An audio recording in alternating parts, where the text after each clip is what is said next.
Okay, now here's quite an advanced strategy, and it's the question, how much are you prepared to pay to get a customer? Now, your customer is your most valuable asset. That's my argument anyway. And have you ever worked this out, your lifetime value of your client? And so few people do this because they're just doing a transaction, doing a deal, and then see you later. But if you've got that herd mentality, building your client base, then you're on the right track. So lifetime value, how can you actually calculate that? Not many businesses do this. Here's the secret formula to that. What you do, let's say if you look over however long you've been in business, or even if you just take a 5-year segment off it. So look at that 5 years and then add up all the different sorts of businesses that you've been doing business with, individuals or companies. Let's say that adds up to 2,000 people over that 5 years. Then you add up all the cumulative revenue over that time, and let's say it's $10 million. Well, $10 million divided by 2,000 clients, that equals an average lifetime value of $5,000 per client.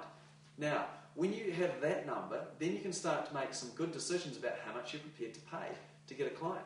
Because so many people just get too cheap on this. They start whinging and bitching and moaning about how much it costs to market and advertise. Usually that's a good point because they're doing the wrong sort of marketing and advertising. But when you know this number, then if you've got a $5,000 lifetime value, what are you prepared to pay? Well, if your margin, let's say 50%, $2,500 of that dollars is gross margin.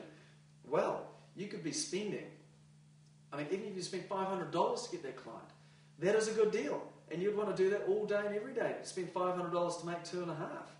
I think that is, and so people aren't thinking like this. And this might be quite a different concept to get your head around, but certainly don't get cheap on your marketing and how much you're prepared to pay. And work out your lifetime value.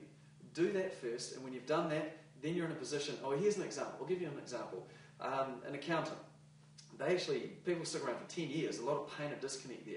And I was talking to my accountant, and they worked out it was about $2,400 and something per year that a client would spend. And how long do they stay? Well, 10 years. So that's $24,000 lifetime value for a client. But they actually weren't really investing anything in getting new clients on board. So, they could, when you could spend $500, there's amazing things you can do to actually be quite different and really stand out from the crowd. So work out what that is for you. I'm not going to go into it more now, but just don't be cheap